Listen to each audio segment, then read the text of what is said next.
ಶ್ರೀ ಗುರುಭ್ಯೋ ನಮಃ. ಈ ಹಿಂದಿನ ಕಥೆಯಲ್ಲಿ ರಾಮ ಲಕ್ಷ್ಮಣಾದಿಗಳು ವಿವಾಹದ ಬಳಿಕ ಅಯೋಧ್ಯ ನಗರಕ್ಕೆ ಹಿಂತಿರುಗ್ತಾ ಇದ್ದಾಗ ಪರಶುರಾಮ ದೇವರ ಜೊತೆಗೆ ಮುಖಾಮುಖಿ, ಪರಶುರಾಮನ ಹೊಟ್ಟೆಯಲ್ಲಿದ್ದಂಥ ಅತುಲ ಅನ್ನುವಂಥ ರಾಕ್ಷಸನ ಸಂಹಾರ ಇತ್ಯಾದಿಗಳನ್ನು ಶ್ರವಣ ಮಾಡಿದ್ವಿ. ಆನಂದ ರಾಮಾಯಣಕ್ಕನುಸಾರವಾಗಿ ಮುಂದಿನ ಕಥೆಯನ್ನು ಶ್ರವಣ ಮಾಡಬೇಕು. ದಶರಥ ಮಕ್ಕಳ ಜೊತೆ ಸೊಸೇಂದ್ರ ಜೊತೆ ಅಯೋಧ್ಯೆಗೆ ಹಿಂತಿರುಗಿದ. ನಗರೀಂ ಶೋಭಯಾಮಾಸ, ತನ್ನ ನಗರವನ್ನು ಮುಂಚಿತವಾಗಿ ತಿಳಿಸಿ ಅಲಂಕಾರ ಮಾಡಿಸಿದ್ದ.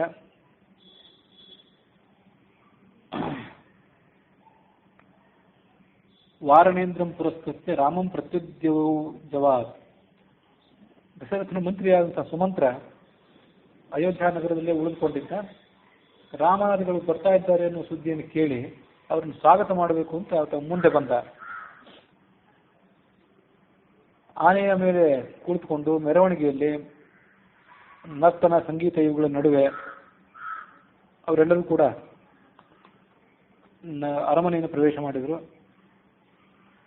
ರಮಾ ಪೂಜಾ ಕಾರ್ಯತ್ವ, ಎಲ್ಲ ಅರಮನೆಗಳಲ್ಲಿ ಲಕ್ಷ್ಮೀ ದೇವಿಯ ಪೂಜೆಯನ್ನು ಮಾಡಿಸಿ ನಾನಾ ರೀತಿಯಾದಂತಹ ದಾನಾದಿಗಳನ್ನು ಮಾಡಿ ಅವರನ್ನ ಎದುರುಗೊಂಡ್ರು. ಬಂದಂಥ ಸಾಮಂತರಾಜರು, ತನ್ನ ಆಪ್ತರು, ಇವರೆಲ್ಲರನ್ನು ಕೂಡ ದಶರಥನು ಕೂಡ ಸತ್ಕಾರ ಮಾಡಿದ. ಅವರೆಲ್ಲರೂ ತಮ್ಮ ತಮ್ಮ ಸ್ಥಳಗಳಿಗೆ ತೆರಳಿದರು.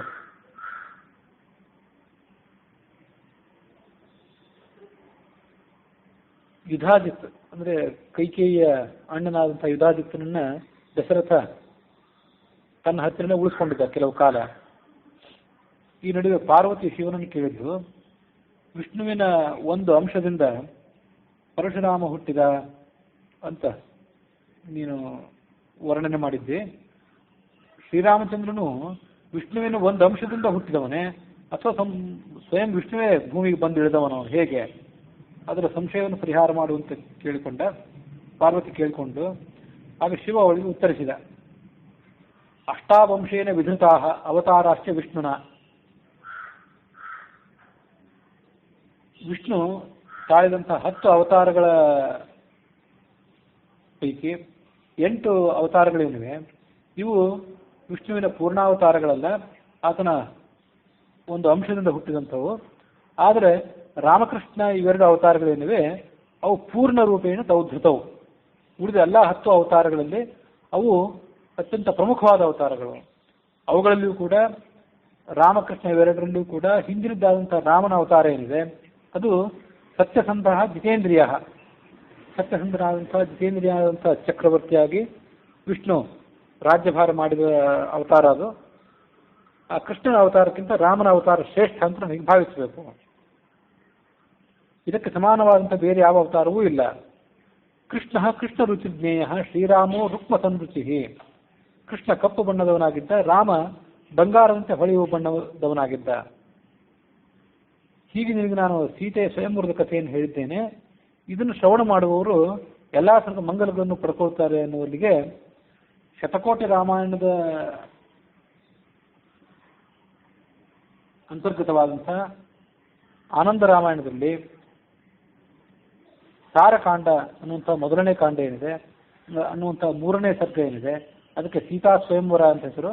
ಆ ಸಾರಕಾಂಡದಲ್ಲಿ ಈ ಸೀತಾ ಸ್ವಯಂವರ ಅನ್ನುವಂಥ 3ನೇ ಸರ್ಗ ಮುಕ್ತಾಯ ಆಗಿದೆ. ವಿಷ್ಣುವಿನ 10 ಅವತಾರಗಳಲ್ಲಿ 8 ಅವತಾರಗಳು ಅಪೂರ್ಣ ಅವತಾರ.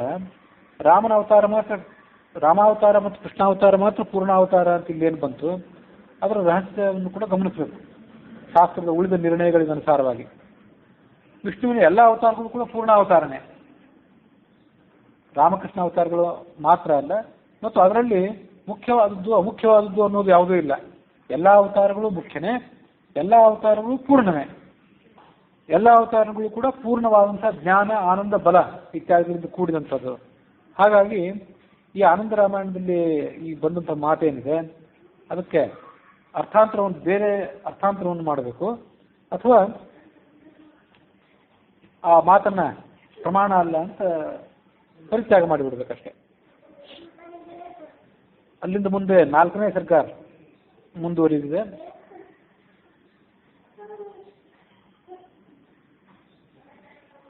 ಶರತ್ಕಾಲ ಬಂದಾಗ, ಶರದ್ ಋತುವಿನ ಆಶ್ವಯುಜ ಮಾಸ ಬಂದಾಗ ಜನಕ ತನ್ನ ಅಳಿಯಂದಿರನ್ನ ಮತ್ತು ಬೀಗರನ್ನ ದೀಪಾವಳಿ ಉತ್ಸವಕ್ಕಾಗಿ ಬರಬೇಕು ಅಂತ ಆಹ್ವಾನ ಮಾಡಿದ. ಈ ಶರತ್ಕಾಲ ಬಂತು ಅಂತ ಹೇಳಿದ ಕಾರಣಕ್ಕಾಗಿ ರಾಮನ ಅವತಾರದಿಂದ ಪ್ರಾರಂಭ ಮಾಡಿಕೊಂಡು ರಾಮನ ವಿವಾಹದ ತನಕ ಅದು ಯಾವ್ಯಾವ ಕಾಲಗಳಲ್ಲಿ ಯಾವ್ಯಾವ ಘಟನೆ ನಡೆದಿತ್ತು ಅದನ್ನೊಮ್ಮೆ ಹೇಳಿದ್ದೆ. ಹಿಂದೊಮ್ಮೆ ರಾಮಾವತಾರ ನಡೆದಿದ್ದು ಯಾವಾಗ ಅಂತ ಹೇಳಿ, ವಯೋಸ್ವತ ಮನ್ವಂತರದ 24ನೇ ತ್ರೇತಾಯುಗದಲ್ಲಿ ವಿಳಂಬಿ ಸಂವತ್ಸರದಲ್ಲಿ ಚೈತ್ರ ಶುಕ್ಲ ನವಮಿ ದಿವಸ ಪುನರ್ವಸು ನಕ್ಷತ್ರದ ದಿವಸ ರಾಮನ ಅವತಾರ ಆಗಿತ್ತು. ಶುಭಕೃತ್ ಸಂವತ್ಸರದಲ್ಲಿ ಫಾಲ್ಗುಣ ಶುಕ್ಲ ಪೂರ್ಣಿಮಾದಲ್ಲಿ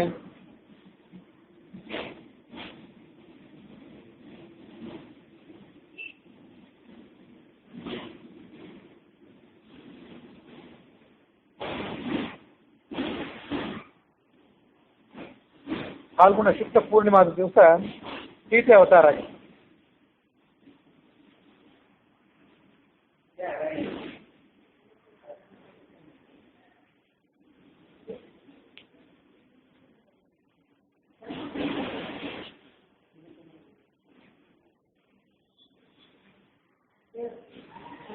ವಿಳಂಬಿ ಸಂವತ್ಸರದ ಭಾದ್ರಪದ ಶುದ್ಧ ತೃತೀಯ ದಿವಸ ಅವನಿಗೆ ಅನ್ನಪ್ರಾಶನ ಆಗಿತ್ತು.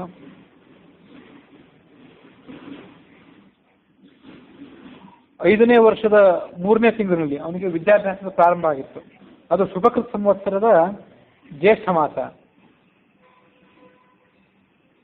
ಶುಭಕೃತ್ ಸಂವತ್ಸರದ ಜ್ಯೇಷ್ಠ ಮಾಸದಲ್ಲಿ ರಾಮನಿಗೆ ವಿದ್ಯಾಭ್ಯಾಸ ಆಗಿತ್ತು. ಅದೇ ಶುಭಕೃತ್ ಸಂವತ್ಸರದ ಫಾಲ್ಗುಣ ಶುಕ್ಲ ಪಕ್ಷದ ಪೂರ್ಣಿಮಾ ದಿವಸ ಸೀತೆ ಅವತಾರ ಆಗಿತ್ತು. ಹಾಗಾಗಿ ರಾಮನಿಗೆ ಮತ್ತು ಸೀತೆಗೆ 5 ವರ್ಷ 3 ತಿಂಗಳು ಅಥವಾ 6 ವರ್ಷದ ಅಂತರ ಅಂತ ಹೀಗೆ ತಿಳ್ಕೊಳ್ಬಹುದು. ಇದರಿಂದ ಹಿಂದೊಮ್ಮೆ 10 ವರ್ಷದ ಅಂತರ ಅಂತ ಒಂದು ಕಡೆ ಮಾಹಿತಿ ಹೇಳಿದ್ದೆ, ಕೇವಲ 6 ತಿಂಗಳ ವ್ಯತ್ಯಾಸ ಅಂತ ಇನ್ನೊಂದು ಕಡೆ ಹೇಳಿದ್ದೆ. ಇದು ಶುಭಕೃತ್ ಸಂವತ್ಸರ ಮತ್ತು ವಿಳಂಬಿ ಸಂವತ್ಸರ ಇವೆರಡರ ನಡುವಿನ ಅಂತರ ತಿಳಿದುಕೊಂಡ್ರೆ ಸುಮಾರು 6 ವರ್ಷ 5.5-6 ವರ್ಷದ ಅಂತರ ಇತ್ತು ಅಂತ ಹೀಗೆ ಭಾವಿಸಬಹುದು. ಉಪನಯನ ಶೋಭಕೃತ್ ಸಂವತ್ಸರದಲ್ಲಿ ಆಗಿತ್ತು.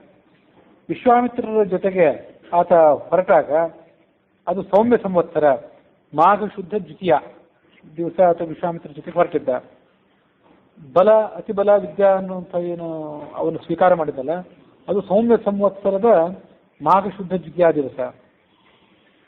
ಸರಯೂ ನದಿ ತೀರ ಅವಾಗ ವಾಸ ಮಾಡಿದ್ದು, ಕಾಮ್ಯಕಾಶ್ರಮ ವಾಸ, ತಾಟಕ ವಧ ಇವೆಲ್ಲವೂ ಕೂಡ ಆ ಸೌಮ್ಯ ಸಂವತ್ಸರದಲ್ಲೇ ಆಗಿತ್ತು. ಮಾಘ ಮಾಸದಲ್ಲೇ ಆಗಿದ್ದೆಲ್ಲವೂ ಕೂಡ. ಗಂಗಾ ತೀರದಲ್ಲಿ ವಾಸ ಮಾಡಿದ್ದು, ಜನಕನ ಯಜ್ಞ ಮಂಟಪಕ್ಕೆ ಬಂದಿದ್ದು, ಅದು ಕೂಡ ಮಾಘ ಮಾಸದ ಶುಕ್ಲ ಪಕ್ಷದಲ್ಲಿ. ಶಿವಧನುಸ್ಸನ್ನು ಭಂಗ ಮಾಡಿದ್ದು ಸೌಮ್ಯ ಸಂವತ್ಸರದ ಮಾಘ ಕೃಷ್ಣ ಅಮಾವಾಸ್ಯೆ ದಿವಸ. ದಶರಥ ಮಿಥಿಲೆಗೆ ಪ್ರಯಾಣ ಮಾಡಿದ್ದು ಫಾಲ್ಗುಣ ಮಾಸದ ಶುದ್ಧ ಸಪ್ತಮಿ ದಿವಸ. ಸ್ವಸ್ತಿವಾಚನ, ರುದ್ರಶ್ರಾದ್ದ, ಗೃಹ ಪೂಜಾ, ಗೋದಾನ ವ್ರತ ಇವೆಲ್ಲವೂ ಕೂಡ ನಡೆದಿದ್ದು ಫಾಲ್ಗುಣ ಶುದ್ಧ ತ್ರಯೋದಶಿ ದಿವಸ. ರಾಮ ಸೀತಾ ಇತ್ಯಾದಿಗಳು ವಿವಾಹ ನಡೆದಿದ್ದು ಫಾಲ್ಗುಣ ಶುದ್ಧ ಪೂರ್ಣಮಿ ದಿವಸ ಅಂತ ಈಗ ಅದನ್ನು ಗಮನಿಸಬಹುದು. ಹೀಗೆ ಫಾಲ್ಗುಣ ಮಾಸದಲ್ಲಿ ಶುಕ್ಲ ಪಕ್ಷದಲ್ಲಿ ಪೌರ್ಣಮಿ ದಿವಸ ಅವರು ವಿವಾಹ ನಡೆದಿತ್ತು.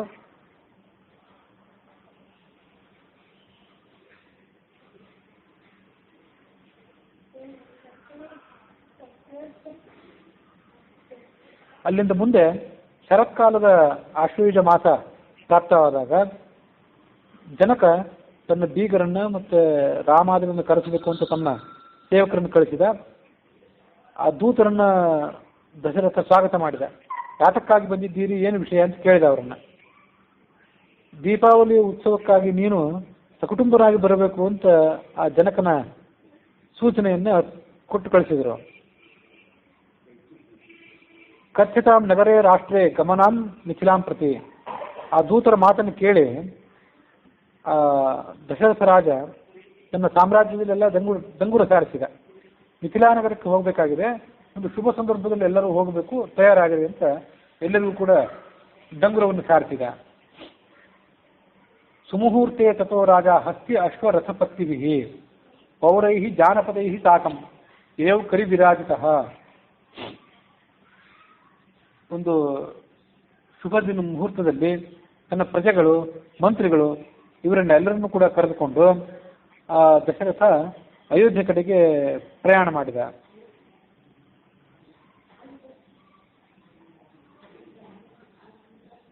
ಕೌಸಲ್ಯ, ಸುಮಿತ್ರೆ ಮತ್ತು ಕೈಕೇಯಿ ಮೊದಲಾದಂಥ ರಾಜನ ಪತ್ನಿಯರು ತಮ್ಮ ತಮ್ಮ ಸೊಸೆಯಂದರೆಲ್ಲರನ್ನು ಕರೆದುಕೊಂಡು ನಾನಾ ರೀತಿಯಾದಂತಹ ಉಡುಗೊರೆಗಳನ್ನು ತೆಗೆದುಕೊಂಡು ಅಲ್ಲಿಂದ ಪ್ರಯಾಣ ಮಾಡಿದರು. ಜನಕ ದಶರಥ ಬಂದಂಥ ಸುದ್ದಿಯನ್ನು ಕೇಳಿ ತಾನೇ ಮುಂದಾಗಿ ಹೋಗಿ ಅವರೆಲ್ಲರನ್ನು ಸ್ವಾಗತ ಮಾಡಿದ. ದುಂದುಭಿ ಮೊದಲಾದಂತಹ ನಾನಾ ರೀತಿಯಾದಂತಹ ವಾದ್ಯಗಳು, ಅವುಗಳ ಸ್ವರ ಅಲ್ಲಿ ಕೇಳಿ ಬರ್ತಾ ಇತ್ತು. ನರ್ತನ ಸಂಗೀತಗಳ ಮನರಂಜನೆ ಆಗ್ತಾ ಇತ್ತು. ಈಗ ಅವರೆಲ್ಲರನ್ನು ಕೂಡ ಸ್ವಾಗತ ಮಾಡಿ ತನ್ನ ಅರಮನೆಗೆ ಕರೆದುಕೊಂಡು ಬಂದ. ತಥೋ ನಾನಾ ಸಮುತ್ಸಾಹೈಃ ಮಿಷ್ಟಾನ್ನೈಃ ನೃತ್ಯಗಾಯನೈಃ ವಸ್ತ್ರ ಆಭರಣೈಃ ಸರ್ವಾನ್ ಜಾಮಾತೃಂಶ ವಿಶೇಷತಃ. ಬಂದಂಥ ಬೀಗರೆಲ್ಲರಿಗೂ ನಾನಾ ಥರದ ವಸ್ತ್ರ ಆಭರಣಗಳ ಉಡುಗೊರೆಯನ್ನು ಕೊಟ್ಟ. ತನ್ನ ಅಳಿಯಂದ್ರಿಗೂ ಕೂಡ ವಿಶೇಷವಾದಂಥ ಉಡುಗೊರೆಯನ್ನು ಕೊಟ್ಟ. ಮಣಿ ರತ್ನಾದಿ ದೀಪೈಶ್ಚ ಮುಹುರ್ ನೀರಾಜನೈರಪಿ. ಮಂಗಳಾರತಿಯನ್ನು ಕೂಡ ಆ ಎಲ್ಲ ಅಳಿಯಂದ್ರಿಗೂ ಕೂಡ ಮಾಡಿಸಿದ. ದೀಪೋತ್ಸವೈ ಮಹಾಪುಣ್ಯೈ ಬಲಿರಾಜ್ಯಂ ಪ್ರವರ್ತತೆ.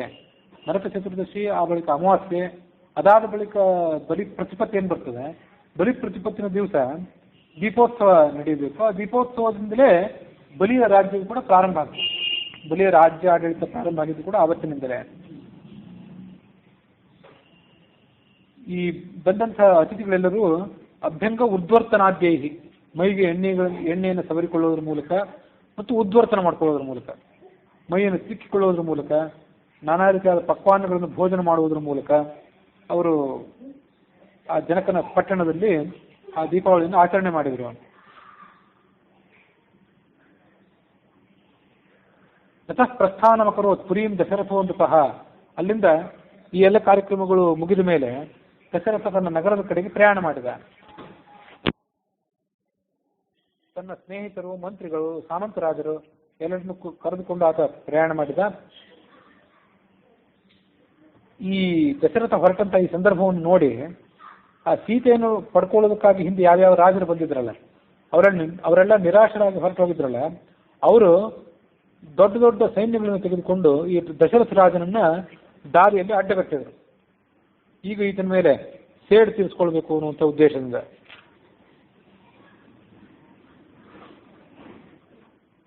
ದಶರಥನಿಗೆ ಅವರನ್ನು ನೋಡಿ ಬಹಳ ಆತಂಕ ಆಯಿತು. ಜನಕನಿಗೂ ಕೂಡ ಅವರನ್ನು ನೋಡಿ ಭಯ, ಅವರು ಬಂದಂಥ ಸುದ್ದಿಯನ್ನು ಕೇಳಿ ಭಯ ಆಗಿ ಏನು ಮಾಡಬೇಕು ಅಂತ ತನ್ನ ಮಂತ್ರಿಗಳ ಜೊತೆ ಸಮಾಲೋಚನೆ ಮಾಡಿದ. ರಾಮ ತನ್ನ ತಂದೆ ಚಿಂತಾಮಗ್ನಾಗಿದ್ದನ್ನು ನೋಡಿ ಲಕ್ಷ್ಮಣನ ಜೊತೆಗೆ ತಂದೆ ಕಡೆ ಹೋಗಿ ಆತನಿಗೆ ನಮಸ್ಕಾರ ಮಾಡಿ ಹೇಳಿದ, ಈ ವಿಷಯದಲ್ಲಿ ನೀನು ಯಾವುದೇ ಚಿಂತೆ ಮಾಡಬೇಕಾಗಿಲ್ಲ. ಈ ಅಪಾರವಾದ ಸೈನ್ಯವನ್ನೆಲ್ಲ ಕೆಲವೇ ಕ್ಷಣದಲ್ಲಿ ನಾನು ನಾಶ ಮಾಡಿಬಿಡ್ತೇನೆ. ಆ ರಾಮನ ಮಾತನ್ನು ಕೇಳಿ ರಾಜ ದಶರಥ ಮಗನನ್ನು ಆಲಿಂಗನ ಮಾಡ್ಕೊಂಡು ಹೇಳಿದ, ಷಡ್ವಾರ್ಷಿಕೋ ಬಾಲಃ ಕಥಂ ಯೋಧುಮಿಚ್ಛತಿ. ನೀನು 6 ವರ್ಷದ ಬಾಲಕ ಹೇಗೆ ಯುದ್ಧ ಮಾಡ್ತೀವಿ ಅಂತ ಕೇಳಿದ. 6 ವರ್ಷದ ಬಾಲಕ ಏನಾಗಿರಲಿಲ್ಲ, ಅವನು ತೀರಾ ಸಣ್ಣ ವಯಸ್ಸಿನ ಬಾಲಕ ಅಂತ ಅರ್ಥದಲ್ಲಿ ಆ ಥರ ಹೇಳಿದ್ದಿರಬೇಕು. ಈ ನಿರ್ಜನವಾದಂತಹ ಅರಣ್ಯದಲ್ಲಿ ಕುಟುಂಬದ ಸಮೇತನಾಗಿ ದುಷ್ಟರಾದಂತಹ ರಾಜರಿಂದ ನಾನೀಗ ಸುತ್ತುವರಿಯಲ್ಪಟ್ಟಿದ್ದೇನೆ. ಇದು ನನ್ನ ದುಸ್ಥಿತಿಗೆ ಕಾರಣ ಆಗಿದೆ. ನೀನು ಆ ರಾಜರನ್ನು ಎದುರಿಸಲಿಕ್ಕೆ ಹೋಗಬೇಕಾಗಿಲ್ಲ. ಅಹಮೇವ ಗಮಿಷ್ಯಾಮಿ, ನಾನೇ ಸೈನ್ಯವನ್ನು ತೆಗೆದುಕೊಂಡು ಹೋಗ್ತೇನೆ. ಆಗ ರಾಮ ಮತ್ತೆ ತಮ್ಮ ಅಪ್ಪನಿಗೆ ಹೇಳಿದ, ಯದಿಮೇ ಕುಂಠಿತಾಶಕ್ತಿ ಪಶ್ಯಸಿತ್ವಂ ರಣಾಂಗಣೆ. ನಾನು ಯುದ್ಧಕ್ಕೆ ಹೋದ ಮೇಲೆ ನನಗೇನಾದರೂ ಶಕ್ತಿ ಕುಂಠಿತವಾದರೆ ಆಗ ನೀನು ಅಲ್ಲಿಗೆ ಬಂದು ಯುದ್ಧಕ್ಕೆ ಸಹಾಯ ಮಾಡು. ಅಲ್ಲೇ ತನಕ ನೀನು ಇಲ್ಲೇ ನಿಂತಿರು, ಈ ಬೃಹತ್ ಸೈನ್ಯವನ್ನ, ಕುಟುಂಬವನ್ನೆಲ್ಲವನ್ನು ಕೂಡ ರಕ್ಷಣೆ ಮಾಡು. ಹೀಗೆ ತಂದೆಗೆ ಹೇಳಿ ಆತನನ್ನು ಸಮಾಧಾನಪಡಿಸಿ ಬಿಲ್ಲನ್ನು ತೆಗೆದುಕೊಂಡು ಅದಕ್ಕೆ ಹಗ್ಗವನ್ನು ಬಿಗಿದು ರಥವನ್ನೇರಿ ಆತ ಸಿದ್ಧನಾದ. ಅವರಿಬ್ಬರನ್ನು ನೋಡಿ ಭರತ ಶತ್ರುಘ್ನರು ಕೂಡ ಯುದ್ಧಕ್ಕೆ ಸಿದ್ಧರಾದರು. ಆ ರಾಜರೆಲ್ಲರೂ ಕೂಡ ರಥದಲ್ಲಿದ್ದಂಥ ರಾಮನನ್ನು ನೋಡಿದರು, ಪರಸ್ಪರ ಮಾತಾಡ್ಕೊಂಡ್ರು. ಆ ರಾಮ ಇಲ್ಲಿಗೆ ಬಂದಿದ್ದಾನೆ, ತಮ್ಮ ತಂದೆಯ ರಥವನ್ನು ಏರಿ, ಇವನ ಕಾರಣದಿಂದಲೇ ಹಿಂದೆ ನಮಗೆಲ್ಲರಿಗೂ ಅವಮಾನ ಆಗಿತ್ತು. ಈ ಸಂದರ್ಭದಲ್ಲಿ ನಾವು ಈತನನ್ನ ಸುಮ್ಮನೆ ಬಿಡಬಾರದು, ಆತನ ಮೇಲೆ ಆಕ್ರಮಣ ಮಾಡಬೇಕು ಅಂತ ಅವರು ಪರಸ್ಪರ ಸಮಾಲೋಚನೆ ಮಾಡಿ ನಾನಾ ರೀತಿಯಾದಂಥ ಶಸ್ತ್ರಾಸ್ತ್ರಗಳಿಂದ ಅವನನ್ನು ಮುತ್ತಿದ್ರು. ರಾಮಸ್ಯ ಸೈನಿಕಾನ್ ಮುಕ್ತ ರಾಜಾನಃ ರಾಮಮನ್ವಯುಹು. ಆ ರಾಮನ ಸೈನ್ಯ ಏನಿತ್ತು, ಸೈನ್ಯದ ಮೇಲೆ ಆಕ್ರಮಣ ಮಾಡುವಂತ ಕ್ರಮ ತಗೊಳ್ಳಿಲ್ಲ ರಾಜರು, ರಾಮನ ಮೇಲೆ ಆಕ್ರಮಣ ಮಾಡಿದರು. ತೇ ವವೃಷು ಮಹಾಶಸ್ತ್ರೈ ಬಾಣೈರ್ ವ್ಯಾಪ್ತ ದಿಗಂಬರಂ. ಎಲ್ಲ ದಿಕ್ಕುಗಳನ್ನೆಲ್ಲ ಆ ರಾಜರೇ, ಶತ್ರು ರಾಜರೇ ವ್ಯಾಪಿಸಿಕೊಂಡಿದ್ರು. ರಾಮನ ಮೇಲೆ ಅವರು ಯುದ್ಧ ಪ್ರಯೋಗ ಮಾಡಿದರು. ಲಕ್ಷ್ಮಣ ಭರತ ಶತ್ರುಘ್ನರು ಕೂಡ ಆ ಶತ್ರುಗಳನ್ನ ಎದುರಿಸಿದ್ರು. ಭರತನನ್ನ ಮತ್ತು ಶತ್ರುಘ್ನನ್ನ ಅವರಿಬ್ಬರು ಆ ಶತ್ರುಗಳು ಮೂರ್ಛಿತರನ್ನಾಗಿ ಮಾಡಿಬಿಟ್ರು. ಭರತ ಶತ್ರುಘ್ನರ ಮೇಲೆ ತಮ್ಮ ಆಕ್ರಮಣವನ್ನು ಕೇಂದ್ರೀಕರಿಸಿ ಅವರನ್ನು ಮೂರ್ಛಿತರನ್ನಾಗಿ ಮಾಡಿದರು. ಆವಾಗ ರಾಮ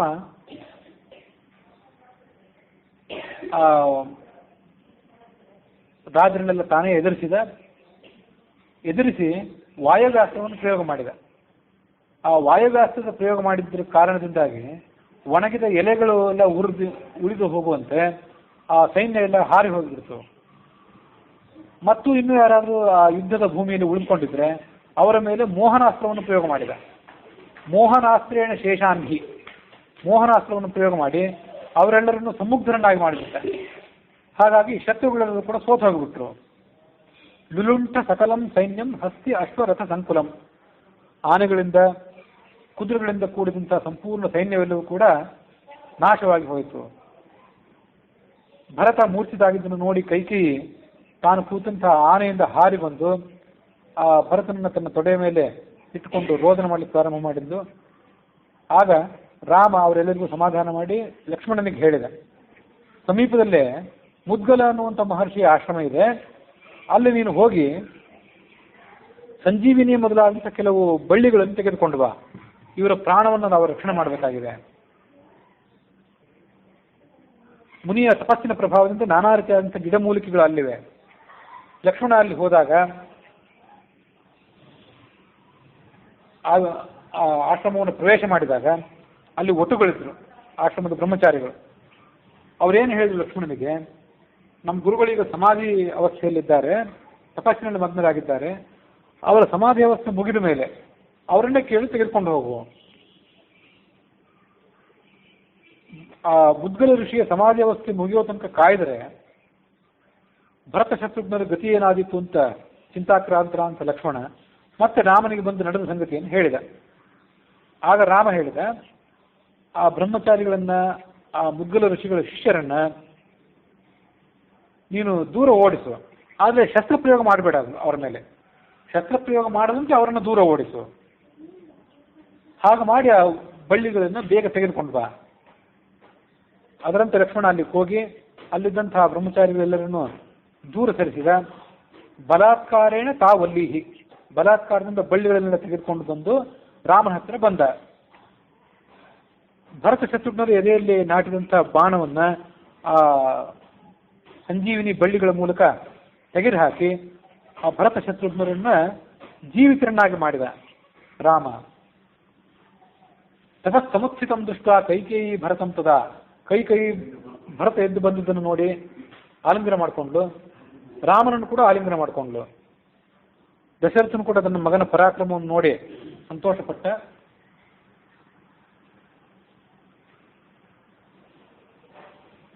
ಇದೇ ಸಂದರ್ಭದಲ್ಲಿ ಆ ಮುದ್ಗಲನ ಆಶ್ರಮದಲ್ಲಿ ಮುದ್ಗಲ ಋಷಿಗಳು ಸಮಾಧಿ ಅವಸ್ಥೆಯಿಂದ ಎಚ್ಚೆತ್ತರು.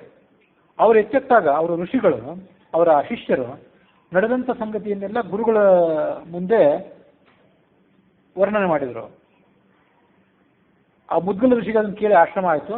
ಲಕ್ಷ್ಮಣ ಅಂದ್ರೆ ಯಾರದು, ಯಾರ ಆಜ್ಞೆಯಿಂದಾಗಿ ಇಲ್ಲಿಗೆ ಬಂದ, ಇದನ್ನೆಲ್ಲವನ್ನು ತಿಳ್ಕೊಂಡು ಬನ್ನಿ ಹೋಗಿ ಅಂತ ಶಿಷ್ಯರನ್ನು ಕಳಿಸಿದ. ಆ ಶಿಷ್ಯರೆಲ್ಲರೂ ಸಿಟ್ಟಿನಿಂದ ಕೂಡಿದವರಾಗಿ ದಶರಥನ ಬಳಿಗೆ ಬಂದು ನೀನು ಯಾರು, ಯಾತಕ್ಕಾಗಿ ಬಳ್ಳಿಗಳನ್ನು ತಂದಿದ್ದಿ ಅಂತೆಲ್ಲ ಕೇಳಿದ. ಆಗ ದಶರಥ ತನ್ನ ಪರಿಚಯವನ್ನು ಹೇಳ್ಕೊಂಡ. ನಾನು ದಶರಥ ಅನ್ನುವ ಹೆಸರಿನ ಮಹಾರಾಜ. ನನ್ನ ಆಜ್ಞೆಯಿಂದಲೇ ನನ್ನ ಮಗನಾದಂಥ ಭರತ ಶತ್ರುಘ್ನರ ಪ್ರಾಣ ರಕ್ಷಣೆಗಾಗಿ ಈ ಬಳ್ಳಿಗಳನ್ನು ತರಿಸಬೇಕಾಯಿತು. ಹಾಗಾಗಿ ಆ ಋಷಿ, ಮುದ್ಗಲ ಋಷಿ ಕುಪಿತನಾಗುವ ಕಾರಣ ಇಲ್ಲ. ಇದನ್ನು ಅವನಿಗೆ ನೀವು ಹೇಳಿ, ಅದಲ್ಲದೆ ನಾನೇ ಅಲ್ಲಿಗೆ ಬಂದು ಆ ಮುನಿಯನ್ನು ಸಮಾಧಾನ ಪಡಿಸ್ತೇನೆ. ಹೀಗೆ ದಶರಥನೇ ಅಲ್ಲಿಗೆ ಹೊರಟ. ಅದಕ್ಕಿಂತ ಮೊದಲು ಆ ಮುದ್ಗಲ ಋಷಿಯ ಶಿಷ್ಯರು ಗುರುಗಳ ಸಮೀಪಕ್ಕೆ ಹೋಗಿ ಬಂದಂಥ ರಾಜನ ಹೆಸರು ಇತ್ಯಾದಿಗಳನ್ನು ವರ್ಣನೆ ಮಾಡಿದರು. ನೃಪ ನಾಮಾದಿ ಅವರ್ಣಯನ್ ಶ್ರುತ್ವಾ ರಾಮಸ್ಯ ಪಿತರಂ ಕ್ರೋಧಂ ಸಂಹೃತ್ಯ ವೇಗತಃ ದರ್ಶನಾರ್ಥಂ ಮತಿಂ ಚಕ್ರೆ ತಾವದೃಷ್ಟೋ ನೃಪಃ ಪುರಃ. ಆ ಮುದ್ಗಲ ಋಷಿಗೆ ಈಗ ಆ ಸಂಗತಿ ತಿಳಿಯಿತು. ದಶರಥ ಅನ್ನುವನು ಶ್ರೀರಾಮಚಂದ್ರನ ಅಪ್ಪ ಅನ್ನುವ ಸಂಗತಿ ತಿಳಿದಾಗ ತನ್ನ ಸಿಟ್ಟನ್ನೆಲ್ಲ ಅವರು ಪರಿಹಾರ ಮಾಡಿಕೊಂಡ್ರು. ಸಿಟ್ಟನ್ನು ಬಿಟ್ಟು ಆ ರಾಮನನ್ನು ಭೇಟಿ ಆಗಬೇಕು ಅಂತ ತಾವೇ ಧಾವಿಸಿ ಬಂದರು. ಆಗ ದಶರಥನೇ ಎದುರಿಗೆ ಬರೋದು ಕಾಣಿಸ್ತು. ಕೈ ಮುಗಿದುಕೊಂಡು ದಶರಥ ಮುಂದೆ ಬಂದಂತಹ ದಶರಥನನ್ನ ಅವರು ಕೂಡ ಸತ್ಕಾರ ಮಾಡಿದರು. ರಾಮಾದಿಗಳನ್ನ ಮತ್ತು ಕೌಸಲ್ಯ ಮೊದಲಾದವರೆಲ್ಲರನ್ನೂ ಕೂಡ ಆ ಮುದ್ಗಲ ಮುನಿ ಸತ್ಕಾರ ಮಾಡಿದರು. ಅವರು ಎಲ್ಲರೂ ಕೂಡ ಮುದ್ಗಲ ಮುನಿಗೆ ನಮಸ್ಕಾರ ಮಾಡಿದರು. ಮುದ್ಗಲ ಮುನಿಯ ಪತ್ನಿ ಆದಂತಹ ಸುಮತಿ ಅನ್ನುವವಳು ಆ ರಾಜನ ಪತ್ನಿಯರನ್ನ ಮತ್ತೆಲ್ಲರನ್ನು ಕೂಡ ಆದರಿಸಿದಳು. ಅದಾದ್ಮೇಲೆ ದಶರಥ ಆ ಮುನಿಗೆ ಮತ್ತೊಮ್ಮೆ ನಮಸ್ಕಾರ ಮಾಡಿ ನನ್ನ ಅಪರಾಧವನ್ನು ನೀವು ಕ್ಷಮೆ ಮಾಡಬೇಕು ಅಂತ ಕೇಳ್ಕೊಂಡ. ಅದಕ್ಕೆ ಮುನಿ ಹೇಳಿದ್ರು, ನೀನು ನನಗೆ ಅಪರಾಧ ಮಾಡಲಿಲ್ಲ, ನೀನು ನನಗೆ ಮಾಡಿದ್ದು ದೊಡ್ಡ ಉಪಕಾರವೇ ಆಯಿತು. ಯಾಕೆ ಅಂತಂದ್ರೆ ನೀನು ನನಗೆ ಈ ಉಪಕಾರವನ್ನು ಮಾಡದೇ ಇದ್ರೆ ರಾಮನ ದರ್ಶನ ನನಗೆ ಆಗ್ತಿರ್ಲಿಲ್ಲ. ಸಮಾಧಿ ಅವಸ್ಥೆಯಲ್ಲಿ ನಾನು ಮುಂದುವರೆದಿರ್ತಿದ್ದೆ. ಹಾಗೆ ಸಮಾಧಿ ಅವಸ್ಥೆಯಲ್ಲಿ ನಾನು ಒಂದು ವೇಳೆ ಇದ್ದಿದ್ರೆ ರಾಮನ ದರ್ಶನ ನನಗೆ ಹೇಗೆ ಆಗ್ಲಿಕ್ಕೆ ಸಾಧ್ಯ ಆಗ್ತಿತ್ತು. ನೋಚೇತ್ ಕಥಂ ದರ್ಶನಮ್ಮೆ ಧ್ಯಾನಸ್ಥಸ್ಯ ಸುತಸ್ಥತೆ. ನಿನ್ನ ಮಗನಾದಂತಹ ವಿಷ್ಣುವಿನ ಅವತಾರಭೂತನಾದಂತಹ ರಾಮನ ದರ್ಶನ ನನಗೆ ಹೇಗೆ ಆಗ್ಲಿಕ್ಕೆ ಸಾಧ್ಯ ಆಗ್ತಿತ್ತು. ಶ್ರೀರಾಮಸ್ಯ ಸತೀತಸ್ಯ ನೃವೇಶಸ್ಯ ಹಿ ಮಾಯೆಯ.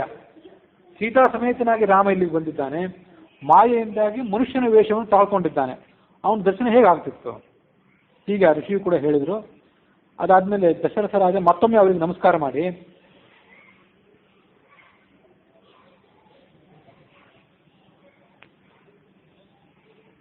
ಆ ಮುದ್ಗಲ ಮುನಿಯನ್ನು ಅವನು ಪ್ರಸನ್ನಗೊಳಿಸಿದ. ಉವಾಚ ನೃಪತಿ ದತ್ವ ಕಿಂಚಿತ್ ಪೃಷ್ಟುಮನಾಹ ಮುನಿಂ ಜ್ಞಾತ್ವಾ ನೃಪಶ್ಚ ಸ ಮುನಿ ಹೃದ್ಗತಂ ಪೃಷ್ಟುಕಾಮುಕಂ ಏಕಾಂತೆ ತುಳಸೀಖಂಡಂ ನೀತ್ವಾ ಸನ್ ತಂ ನೃಪಮೇವ ಸಹ ಪಪೃಚ್ಛ ಕಿಂ ತೇ ವಾಂಛಾ ಅಸ್ತಿ.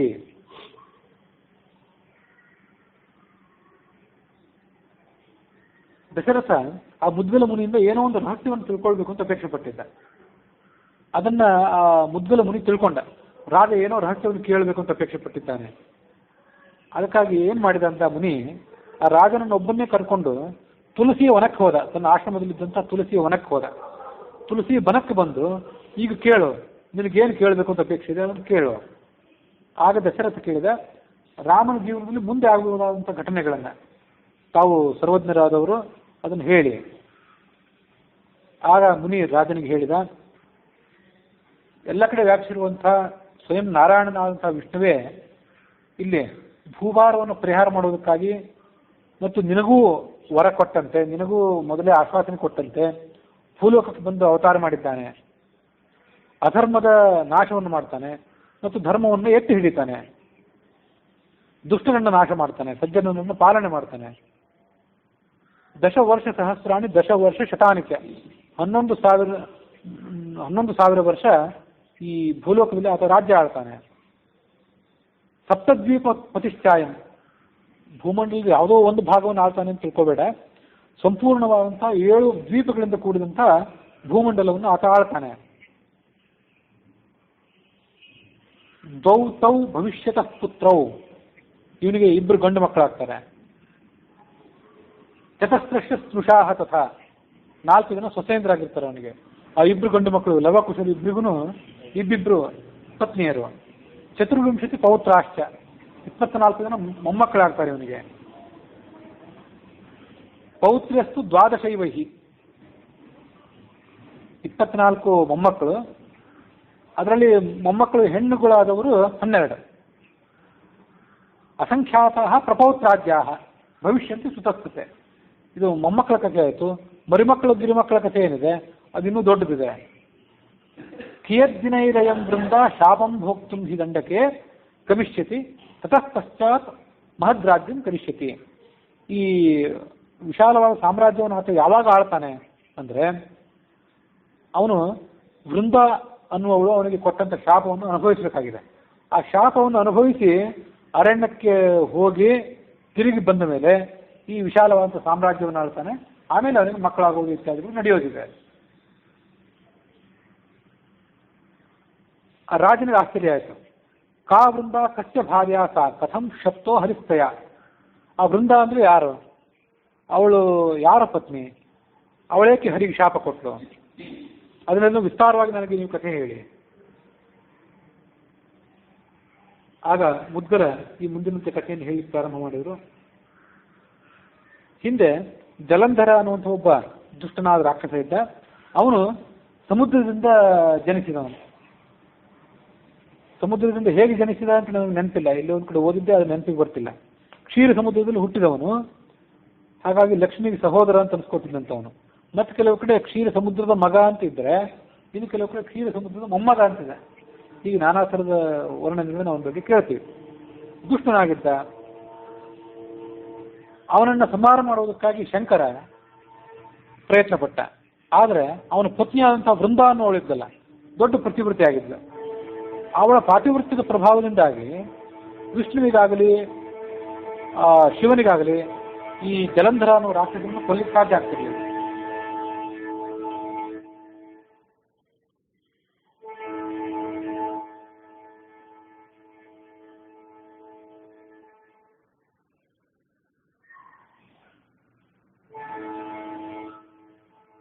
ಆ ದುಷ್ಟ ಒಮ್ಮೆ ಪಾರ್ವತಿಯ ಮೇಲೆ ಕೂಡ ಕಣ್ಣು ಹಾಕಿದ್ದ. ಪಾರ್ವತ್ಯ ಧರ್ಷಣಾದಿನ ಜಾಲಂಧರಪುರಂ ಗತ್ವ ತದ್ದೈತ್ಯ ಪುಟಭೇದನಂ ಪಾತಿವೃತ್ಯಾಯ ಭಂಗಾಯ ವೃಂದಾಯಾಶ್ಚ ಅಕರೋನ್ಮತಿಂ. ಈ ಕಡೆ ಆ ಜಲಂಧರ ದೈತ್ಯ ಏನಿದ್ದ, ಅವನನ್ನ ಸಂಹಾರ ಮಾಡಬೇಕು ಅನ್ನೋ ಕಾರಣಕ್ಕಾಗಿ ಶಿವನಿಗೂ ಅವನಿಗೂ ಯುದ್ಧ ನಡೆದಿತ್ತು. ವಿಷ್ಣು ಏನು ಮಾಡಿದ ಅಂದರೆ, ಆ ವೇಷವನ್ನು ಮರೆತುಕೊಂಡು ಆ ಜಾಲಂಧರನ ಪಟ್ಟಣಕ್ಕೆ ಬಂದ. ಆ ವೃಂದಾದೇವಿಗೆ ಸ್ವಪ್ನದಲ್ಲಿ ಒಂದು ದೃಶ್ಯ ಕಂಡಿತು. ಅವಳ ಗಂಡನಾದಂತಹ ಜಲಂಧರ ಆತ ಕೋಣದ ಮೇಲೆ ಕೂತ್ಕೊಂಡಿದ್ದ, ಮೈಗೆಲ್ಲ ಎಣ್ಣೆಯನ್ನು ಬೆಳೆದುಕೊಂಡಿದ್ದ, ದಿಗಂಬರನಾಗಿದ್ದ, ನಗ್ನನಾಗಿದ್ದ, ದಕ್ಷಿಣ ದಿಕ್ಕಿನ ಕಡೆ ಹೊರಟಿದ್ದ. ಮುಂಡಂ ತಲೆ ಬೇರೆ ಬೋಳಿಸ್ಕೊಂಡಿದ್ದ. ತಮಸಾಪಿ ಆವೃತಂ, ಎಲ್ಲ ಕಡೆ ಕತ್ತಲು ಆವರಿಸಿಕೊಂಡಿತ್ತು. ಇದು ಕೆಟ್ಟ ಲಕ್ಷಣ. ಇದನ್ನು ಕೇಳಿ, ಇದನ್ನು ನೋಡಿ ಅವಳಿಗೆ ತನ್ನ ಗಂಡನಿಗೆ ಏನೋ ತೊಂದರೆ ಬಂದಿದೆ ಅಂತ ಭಯಪಟ್ಟಳು. ಅವಳಿಗೆ ಮನಸ್ಸಿಗೆ ಶಾಂತಿನೇ ಸಿಗಲಿಲ್ಲ, ನೆಮ್ಮದಿ ಸಿಗಲಿಲ್ಲ. ತನ್ನ ಸಾಮ್ರಾಜ್ಯದ ಉದ್ಯಾನವನದಲ್ಲಿ ಅವಳು ವಿಹಾರ ಮಾಡಲಿಕ್ಕೆ ಪ್ರಾರಂಭ ಮಾಡಿದ್ಲು. ಅವಳ ಜೊತೆ ಇಬ್ಬರು ಸಖಿಯರಿದ್ದರು. ಒಂದು ಉಪವನದಿಂದ ಒಂದು ಉಪವನಕ್ಕೆ ಅವಳು ಸಂಚಾರ ಮಾಡುತ್ತಿದ್ದಾಗ ಅಲ್ಲಿ ಇಬ್ಬರು ಭಯಂಕರವಾದಂತಹ ರಾಕ್ಷಸರನ್ನು ನೋಡಿದ್ಲು ಅವಳು. ಅವರಿಬ್ಬರು ಸಿಂಹದಂತೆ ಧ್ವನಿ ಉಳ್ಳವರಾಗಿದ್ದರು. ಕೋರೆ ಹಲ್ಲುಗಳು ಅವರಿಬ್ಬರಿಗಿತ್ತು. ಅವರಿಬ್ಬರನ್ನು ನೋಡಿ ಅವಳು ಪಲಾಯನ ಮಾಡಲಿಕ್ಕೆ ಪ್ರಾರಂಭ ಮಾಡಿದ್ಲು. ಓಡ್ಲಿಕ್ಕೆ ಪ್ರಾರಂಭ ಮಾಡಿದಾಗ ಓಡಿ ಓಡಿ ಒಬ್ಬ ಮುನಿಯ ಕಡೆಗೆ ಬಂದ್ಲು. ಆ ಮುನಿ ತನ್ನ ಶಿಷ್ಯರ ಜೊತೆಗೆ ಕೂತ್ಕೊಂಡಿದ್ದ. ಸಶಿಷ್ಯಂ ಮೌನ ಮಾಸ್ಥಿತಂ, ಶಿಷ್ಯರ ಸಮೇತನಾಗಿದ್ದ, ಮೌನ ಸ್ವೀಕಾರ ಮಾಡಿದ್ದ. ತತಸ್ತತ್ಕಂಠಮಾಸಜ್ಯ ನಿಜ ಬಾಹುಲತಾಂ ಭಯಾತ್ ಮುನೇ ಮಾಂ ರಕ್ಷ ಶರಣಂ ಆಗತಾಮಿತ್ಯ ಭಾಷಿತ.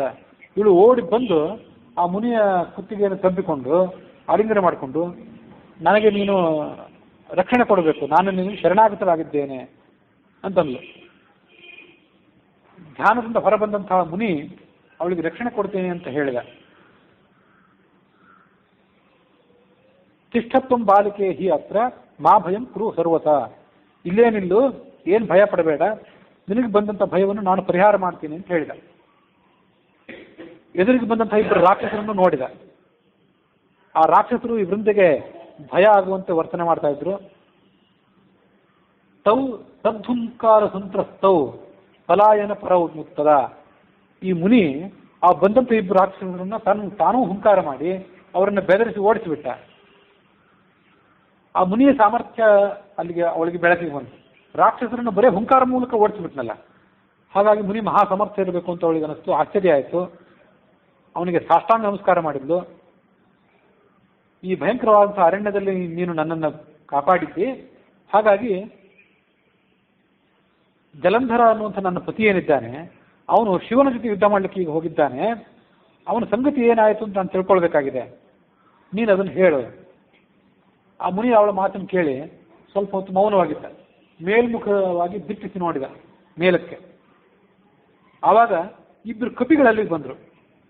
ಅವನ ಎದುರಿಗೆ ನಮಸ್ಕಾರ ಮಾಡಿ ನಿಂತರು. ಈ ಮುನಿ, ತಪಸ್ವಿಯಾದಂಥ ಮುನಿ, ಆ ಇಬ್ಬರು ಕಪಿಗಳಿಗೆ ಏನೋ ಸನ್ನೆ ಮಾಡಿದ. ಸನ್ನೆ ಮಾಡಿದ ಕೂಡಲೇ ಆ ಹುಬ್ಬಿನ ಸನ್ನೆಯನ್ನು ತಿಳ್ಕೊಂಡಂತಹ ಆ ಇಬ್ಬರು ಕಪಿಗಳು ಆಕಾಶಕ್ಕೆ ಹಾರಿದರು. ಹಾರಿ ಮತ್ತೆ ತಿರುಗಿ ಬಂದು ಆ ಜಲಂಧರನ ಕತ್ತರಿಸಿದ ತಲೆ, ಅವನ ಕೈಗಳು, ಕಾಲುಗಳು, ಮುಂಡ ಇದನ್ನೆಲ್ಲವನ್ನು ಕೂಡ ವೃಂದೆಗೆ ತೋರಿಸಿದರು. ಜಲಂಧರ ಸತ್ತು ಹೋಗಿದ್ದಾನೆ ಅನ್ನೋದಕ್ಕೆ ಕುರುಹಾಗಿ ಇದನ್ನೆಲ್ಲ ತೋರಿಸಿದರು. ಪಪಾತ ಮೂರ್ಛಿತ ಭೂಮವು, ಅವಳು ಮೂರ್ಛೆ ಹೋಗಿ ಕೆಳಗೆ ಬಿದ್ದು ಬಿಟ್ಲು. ಮುನಿ ಅವಳಿಗೆ ಕಮಂಡಲಿನ ನೀರನ್ನು ಸಿಂಪಡಿಸಿ ಅವಳನ್ನು ಎಬ್ಬಿಸಿದ.